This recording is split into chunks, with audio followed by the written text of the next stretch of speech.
Go back to scholarship where children are so excited about what they do because they have a sense of self, you know, whether it's through their music, whether it's through their artwork. That is a form of enlightenment because I love science, but the thing I like about Einstein, he said that creativity or imagination was greater than knowledge.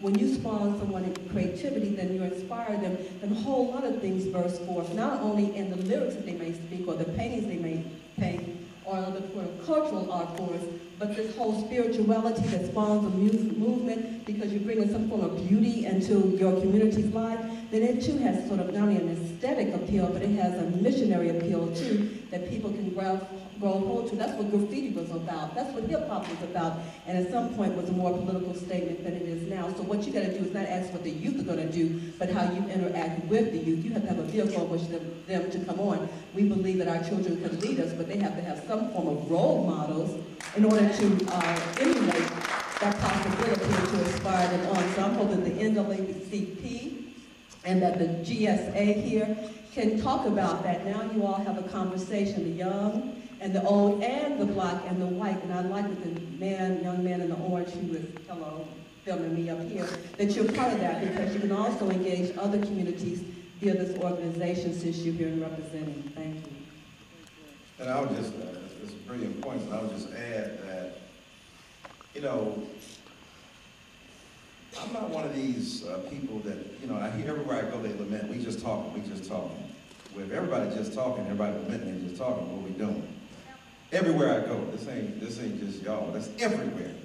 Harvard, Princeton, Yale, Niagara Community College, everybody, what we doing? Talking? Well, you got to learn from people with whom you disagree. And you can say what you want about so-called right-wing Republicans if you happen not to be one of them. But they understand the nature of knowledge. We complain about all we doing is talking. They want more talk. They want more statistics to buttress their particular viewpoint. We're spurning it. Oh, you're just a scholar. You're just academic. Look, we need some more of that. We need some more numbers. We need some more pilots. We need some more critical engagement. We need some more people thinking about the issue. So first thing you can do, I would recommend any student here, graduate. That's number one. Graduate. Go to class. I don't care what color you are, I don't care what religion you are, I don't care what gender you are. Go to class and study, right? That's number one, so you can graduate. And then number two, this ain't the regular kind of thing, because a brother like Keith, who's stayed here long enough, he ain't gonna leave, he ain't said this stuff and then left. Like, I'm gonna say my stuff and I'm gonna go hijack this conversation and I'm gone. Cat stuck around. Now that's important. We ain't gonna praise him just for being here and having a viewpoint, because we've had to fight that viewpoint in many ways, but the fact is that he was invested enough to live, learn, talk his talk, and listen. Maybe be corrected, maybe do some correction. That's what give and take is about, you know? And so this ain't the ordinary thing, because most white folk ain't gonna tell you what's on their mind.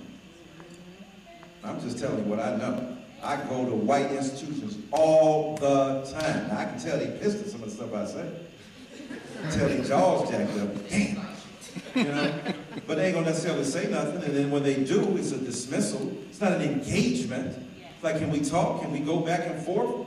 Can we have enough courage to speak? Brother Keith did. And then understand the courage I got to go into these white situations and speak to. Understand my courage. Not me individually, though, if you want to, that's cool. Right? But I go into, most of my places I go are not mostly black, they're predominantly white. And I gotta deal with institutions and ideas. I gotta stand up, except I don't have, you know, the backing for me. When I go into these places, they can dismiss me, marginalize me, look around. Or think that I'm, you know, on the edge, or I got all that education, I'm using all them words, but in the real world, I'm not rooted. So it's a give and take. It's hard. Learning is difficult. And if it's real, it will bruise you. Yes.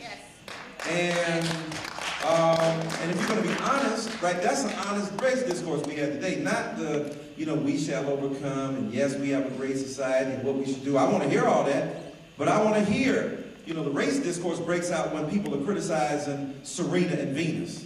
Yep. And I hear all these white commentators dogging them, and they got no awareness that John McEnroe was a terror. But you mad at Serena. Don't mean Serena can't be held accountable. That's not our point. Our point is, How many times do you look at the fact that so many white brothers and sisters have got off of stuff that black people get sent to jail for? Not literally, but sometimes that too. And then at the same time, I want Brother Keith to hear how we're self-critical too. Because a lot of people, white people who get up and might leave my lecture before I get, because I got to start with them because my lecture might run out. So I got to start with the Dominic. I got to start there. Right? It's like a rain delay. If we stop at the 6th inning, baby, I want my team winning. Yep. All right? But I got to start there. But if they stick around, well, damn, he be criticizing black people too. Yep. Damn, he criticizing, and I know, and they be mad at him like we are. Criticize that homophobic. We ain't going to hit him. Right? You stick around, I'm going to criticize everything because we all need to be criticized. But we have to engage that. And I want to see that self-criticism. That's why I'm pressing the president. And I voted for him and was one of the first people to defend him. So if you stick around long enough, you're going to see everything that happens there.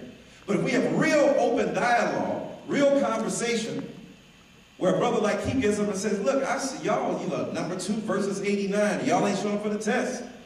Now we might be pissed at Keith. Then we got to figure out, well, damn, how can we make him a liar? Right? Now, there's some ways we got to inform him. Hey, man, I think you're wrong. You're not even understanding what the civil service test is about. You don't understand the way in which the acquisition of skills has been predicated upon pigment and mediocre white people have stepped up in the plate to represent. He knows in his heart that there's some bubbas out there who don't deserve no damn job. How in the hell did you get a job? He knows this. He understands that. We do too, right? He understands. Yep, you talk about my cousin. Right? Just like we understand some of the Negroes he's talking about in our family too. Let's just be real with it. But the problem is that it's not a neutral situation. So many abilities of people of color have been ignored or denied, have not been encouraged. The hopelessness. When you're generation after generation, century after century told that you're nothing. Imagine, Brother Keith, what that does to your psyche. Imagine what that does to your heart. Imagine what that does to your vision. Imagine what that does to your self-confidence, to step up and to be able to represent. So we do have to be self-critical. We have to ask ourselves the hard questions that are not politically correct. Yep. And at the same time, we've got to be able to give account for that and understand what that might mean. And to ask ourselves some deep and profound questions. And talk about systemic racism. Talk about institutional racism. Talk about personal responsibility. Talk about what we've got to do to make our situation better. So I think in answering that, you know, I was in a conversation once with the Taylor Branch at University of North Carolina, and people talking about this talk, and they were saying, what do you think King basically did? He talked. He gave a speech, I Have a Dream. Now he did more than that. He translated it into action. And how we translate that into action, when we learn, then we can burn. We can have a vision. Frederick Douglass said, slavery unfits a person, knowledge unfits a person for slavery. Yep. And once you know, George Clinton said it this way, free your mind and your ass will follow. Yep. Right? Yep. I know that's not Bill Clinton, but George Clinton had something to say. Plus he had a better beat. And see, I say learn from the entire culture. I'm a fan of country music. I'm a huge fan of country music. I'm going to write a book on country music one day. Right? Waylon Jennings. Now, a lot of these cats wouldn't even like me as a person, but I love their music. Then I'm going to criticize them in terms of their particular political stances, but I understand to learn from them. Waylon Jennings, if I had killed you when I met you, I'd have been in jail by now. Right? All my exes live in Texas. That's why I live in Tennessee.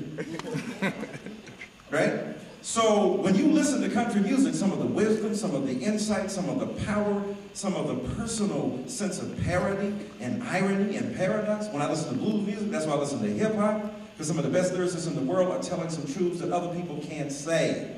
So at the end of the day, for me, besides graduating, besides having this kind of honest conversation, thirdly, we've got to be able to be self-critical.